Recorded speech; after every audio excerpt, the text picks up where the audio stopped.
नमस्कार दोस्तों, इस वीडियो सीरीज में हम लोग पढ़ रहे हैं विज्ञान के वैसे सभी महत्वपूर्ण प्रश्न जो रेलवे की विभिन्न ऑफलाइन तथा ऑनलाइन परीक्षाओं में पूछे गए हैं।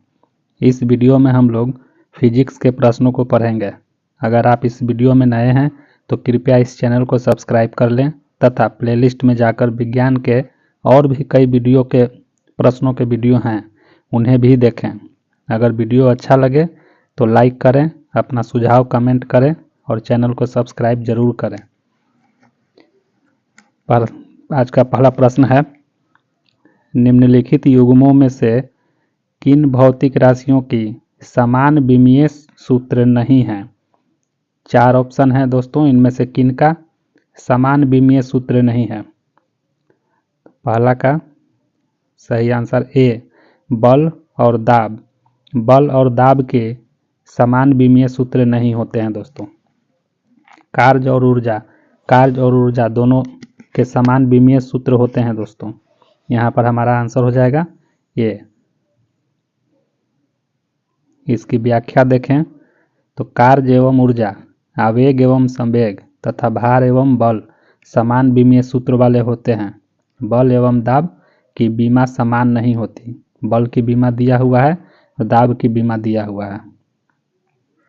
अगला प्रश्न है, दो वेक्टर जिनका मान अलग है, यानी दो सदिश जिनका मान अलग है, तो 4 ऑप्शन में कौन सही होंगे?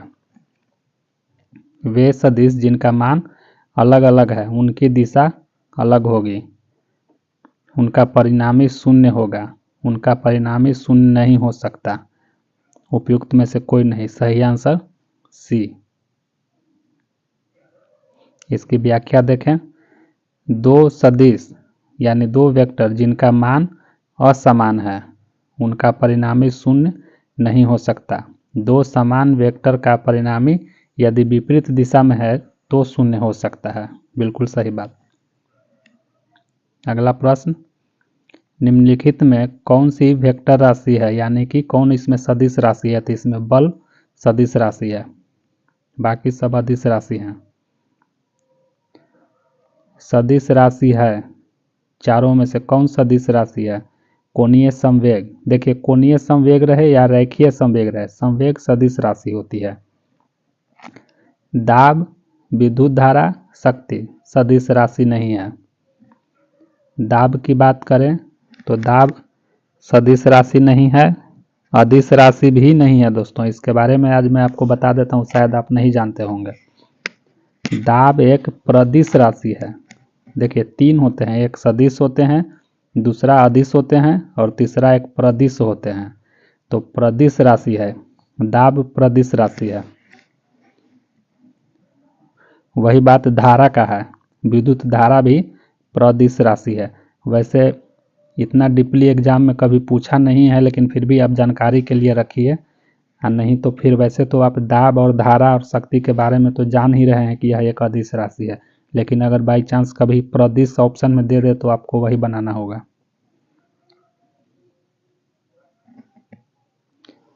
अगला प्रश्न है, निम्नलिखित में से कौन एक सदिश राशि नहीं है? सदिश राशि नहीं है, द्रव्यमान सदिश राशि नहीं है।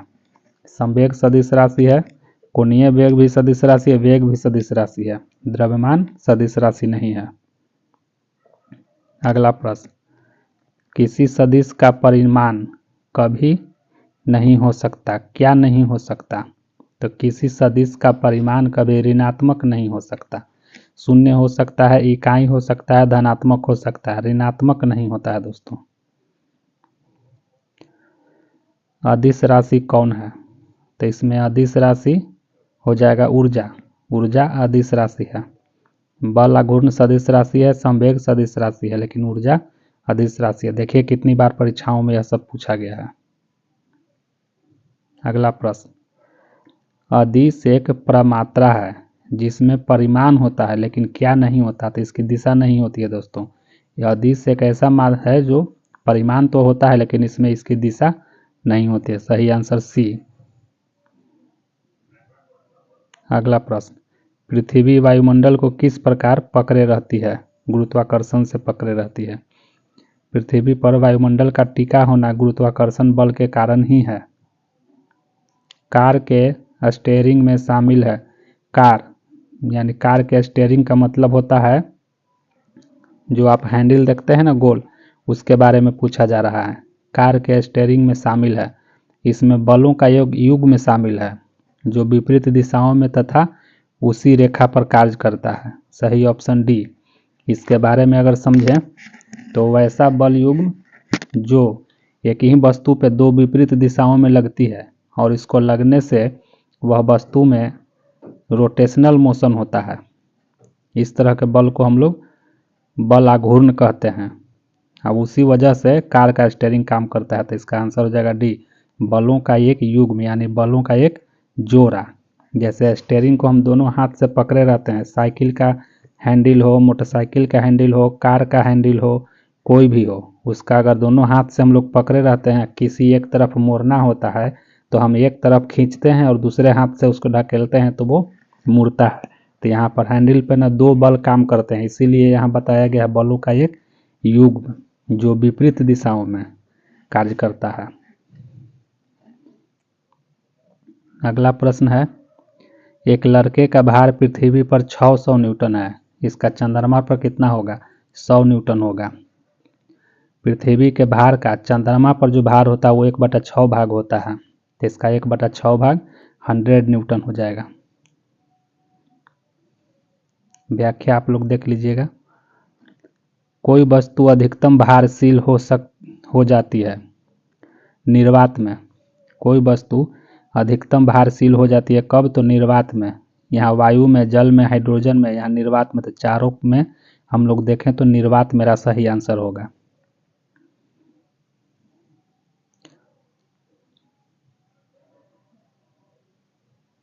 अगला प्रश्न, न्यूटन प्रति किलोग्राम किसका मात्रक है? बल का।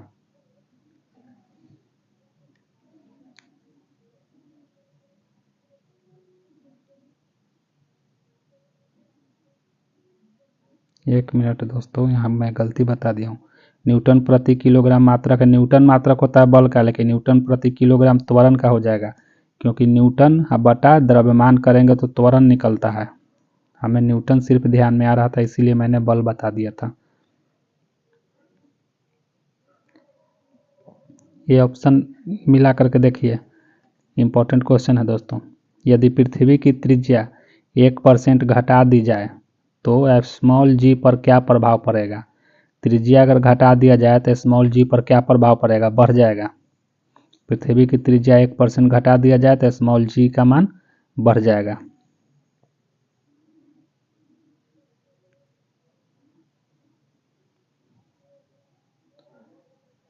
अगला, पृथ्वी की सतह पर किसी वस्तु का भार 29.4 न्यूटन है, उसका द्रव्यमान कितना होगा? तो द्रव्यमान के लिए हम लोग mg का प्रयोग करते हैं। तो m दिया हुआ है, स्मॉल g का मान इसमें गुना कर दीजिए तो निकल जाएगा आंसर। इसमें स्मॉल g से गुना कर देना है, निकल जाएगा आंसर। देखिए, पृथ्वी की सतह पर भार mg होता है। कोई भी चीज़ का भार निकालना है तो mg होता है, W बराबर mg। वेट का फॉर्मूला होता है mg। m द्रव्यमान दे रखा था, g का मान 9.8 रख दिया गया है। इस तरह से हमारा निकल जाएगा।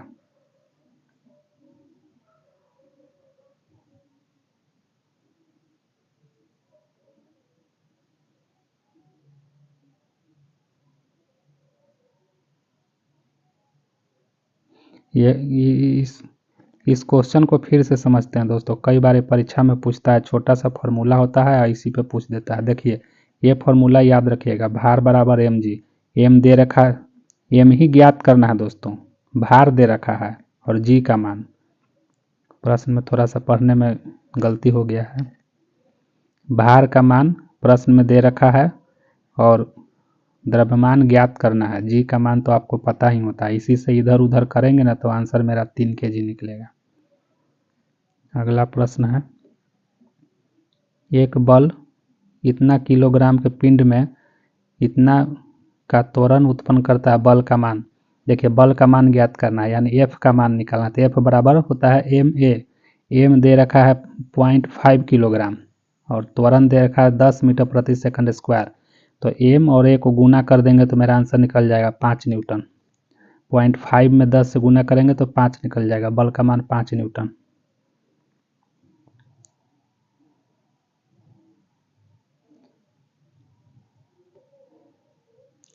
एक गेंद ऊंचाई h पर विराम की स्थिति में है, फर्श पर गिरती है, यानी h ऊंचाई से किसी गेंद को गिराया जाता है तो ऊंचाई h/4 तक वापस उछलता है। कहने का मतलब है कि गेंद अगर ऊपर से गिराया जाता है तो जमीन या जो भी सतह पर गिरता है उस सतह से टकरा कर पुनः ऊपर की ओर उछलता है। कितना? तो जितना ऊंचाई से गिराया गया था उसका 1/4 भाग उछलता है, यानी h ऊंचाई से गिराया गया था तो 1/4 तक उछलता है। गेंद तथा फर्श के बीच प्रत्यावस्थान गुणांक ज्ञात करना है। तो प्रत्यावस्थान गुणांक ज्ञात करना है, इसके लिए फॉर्मूला देखिए। ये तो काफ़ी लंबा चौड़ा है दोस्तों, इसे मैं छोड़ देता हूँ फिलहाल। इस व्याख्या को आप लोग नहीं देखेंगे। इस तरह के प्रश्नों को सॉल्व करने के लिए मैं अलग से वीडियो बनाऊंगा, चैनल पर बने रहिए। शॉर्ट में बनाने के लिए मैं सिखाऊंगा। एक एलिवेटर जिसका वजन 600 किलोग्राम है, इतना मीटर प्रति सेकंड स्क्वायर के त्वरण से एक केबल द्वारा ऊपर की ओर खींचा जा रहा है। केबल का तनाव लगभग कितना होगा? तो केबल का तनाव यानी T का मान निकालना है। देखिए दोस्तों, न्यूटन के द्वितीय नियम से T माइनस mg बराबर m है, एक फार्मूला होता है। इसी से T का मान निकालना होता है। तो T is equal to m bracket g plus a। तो इसी पर हम लोग वैल्यू पुट करेंगे तो मेरा T का मान निकल जाएगा। m का मान दिया हुआ है 600, g का मान 9.8 और त्वरण का मान 4.9 तो दिया हुआ है, ये था। इसी से हम लोग का आंसर निकल जाएगा। अगला प्रश्न, एक अंतरिक्ष यात्री पृथ्वी तल की तुलना में चंद्र तल पर अधिक ऊंची छलांग लगा सकता है। क्यों? क्योंकि वहाँ गुरुत्वाकर्षण बल कम होता है। अब प्रश्न देखते हैं, वह चंद्रमा पर भारहीन होता है। चंद्रमा पर कोई वातावरण नहीं है। चंद्र तल पर गुरुत्वाकर्षण बल पृथ्वी की तुलना में अत्यल्प है। सी आंसर सही हो जाएगा। गुरुत्वाकर्षण बल की कमी की वजह से ऐसा होता है। चंद्रमा की सतह पर द्रव्यमान और भार कम हो जाता है। द्रव्यमान में कोई परिवर्तन नहीं होता है, भार भले कम हो जाता है। कोई भी वस्तु का द्रव्यमान नहीं बदलता है। बी, द्रव्यमान स्थिर रहता है, केवल भार कम हो जाता है। सही आंसर बी, द्रव्यमान तो स्थिर ही रहेगा, भार कम हो जाएगा।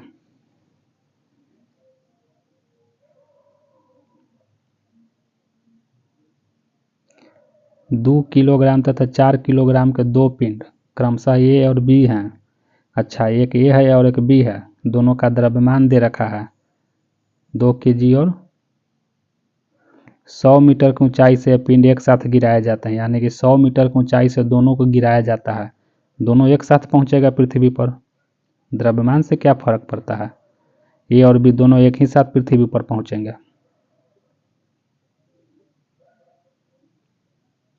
इसकी व्याख्या देख लीजिएगा आप लोग। किसी वस्तु का भार पृथ्वी की सतह पर W न्यूटन है, यानी भार है कितना? W न्यूटन, और उसका भार पृथ्वी की त्रिज्या के आधी के बराबर ऊंचाई पर होगा। तो इसके लिए तो कैलकुलेशन करना होगा दोस्तों। वैसे आप लोग इसको याद कर लीजिएगा, त्रिज्या के आधी के बराबर ऊंचाई, अगर त्रिज्या के आधा के बराबर ऊंचाई पर जाएंगे तो 4/9 W। इसको कैलकुलेट करना पड़ेगा। इस तरह के न्यूमेरिकल्स मैं आपको फिर कभी बताऊंगा आराम से। मैं प्रत्येक चैप्टर वाइज न्यूमेरिकल्स वीडियो ही लेकर के आऊँगा। चैनल पर बने रहिए। फिलहाल हम लोग थियोरेटिकल क्वेश्चन को देख रहे हैं।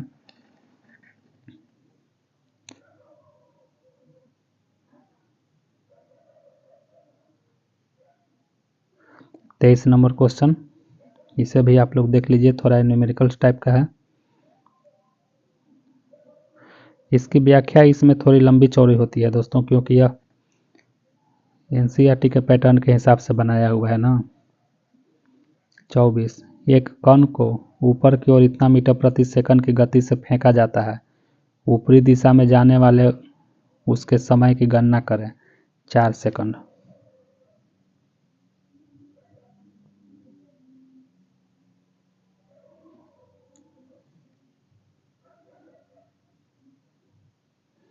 अब यहाँ से न्यूमेरिकल्स हैं, इन सब न्यूमेरिकल्स को हम लोग बाद में कभी फिर से पढ़ेंगे। आज के लिए इतना ही। चैनल पर बने रहिए और सुबह सुबह इस चैनल पर मैं डेली के most important current affair question upload करता हूँ, उसे भी आप ज़रूर पढ़ें।